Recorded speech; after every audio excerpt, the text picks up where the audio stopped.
Hi, my name is Alex Linde, and I'm a solutions engineer specializing in our identity solutions here at CyberArk.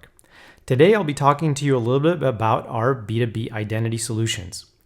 B2B identity allows you to extend your identity provider to any kind of external parties, and that could include contractors, vendors, affiliates, subsidiaries, really anybody outside your organization that may need access to your company resources.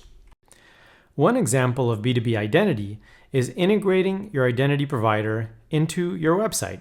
So here, for example, we have GreenTech One, a fictional organization that creates solar panels, and this is their website.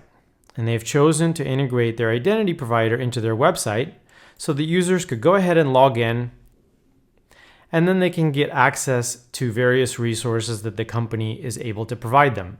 So in this case, we're using a widget to integrate a login screen right into the company's website instead of requiring users to navigate to the identity provider login page. An existing user could use a variety of different methods to log in. For example, they can put in their credentials, followed by a password and some sort of multi-factor authentication, whether it be a text message, an email, a security question, or they could simply navigate to their CyberArk Identity app. A Face ID unlocks the application, and then they can scan the QR code that's on their screen for a keywordless and passwordless way to authenticate into the application. Now, this is a test application, so it's not doing much beyond just showing us that we've logged into the application. We're showing you the ID token that was passed, as well as the access token as well. In addition, we can even have some additional applications that can be linked right from within this website. So we haven't given these logos yet or names, but they're really just examples. And you can see, for example, if I click on app number 2, that will actually take this user directly to his Outlook and log him right in and allow him to start working right from the company's website. And now let's come back to our login screen and talk about a couple of other ways that users can log in. First of all, if users have a social media account, they can be allowed to optionally log in with one of their existing social media accounts. And secondly, if they don't have an account yet, you can put a registration link here for them. And when they fill out this form, a new account will be created for them.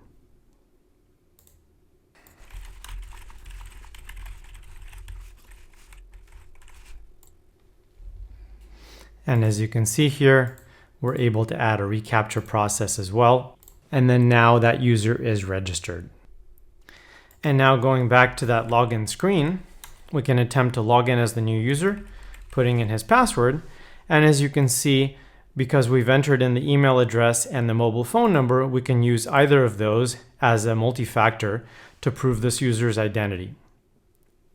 In this case, we're going to use the mobile number. And we can simply click on the text that was sent to us, approve that text, and that will log us in. And as you can see, now we're logged in to this website with a brand new user. He has his own ID token with all of his information and access token as well. Our next example of a B2B identity use case is allowing access to your identity provider user portal for a user that lies outside of your organization. For that, we can integrate with a variety of directories. So we can integrate with Active Directory, LDAP Directory, Google Directory, Azure Active Directory. We can integrate with social login profiles, and we can integrate with any external identity providers that you might already have, such as Azure, Okta, OneLogin, Workspace ONE, or really any identity provider that's out there. Let's take a quick look at an example of that. Here we have Alex, who works at extra.com. Extra is a business partner or affiliate for the GreenTech organization.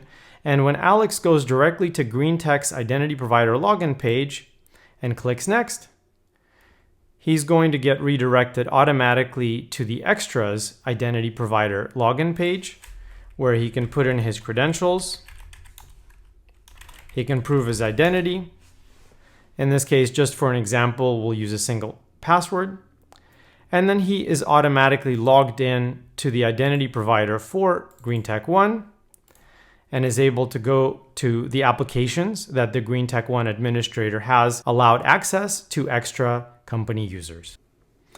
When you have a complicated system with multiple organizations, multiple partners, affiliates, etc., it can be challenging for a single administrator to manage all of these organizations, their applications, their users, and their rights. And so for that purpose, we've created the concept of organizations.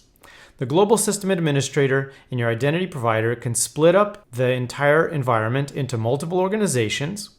These organizations could be sets of internal users like departments or geographic-based distinctions, or they could be external parties like your vendors, partners, affiliates, etc.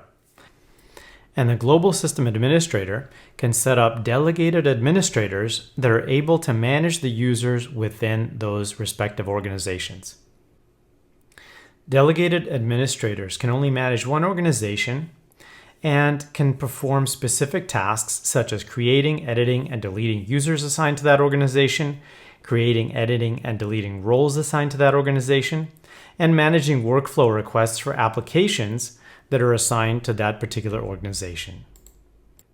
Managing organizations is very simple. Just head over in the admin portal to the organizations area, and here you're able to add new organizations or manage the organizations that were already created. Here we have GreenTech1 and then our affiliate partner Extra Inc. as well.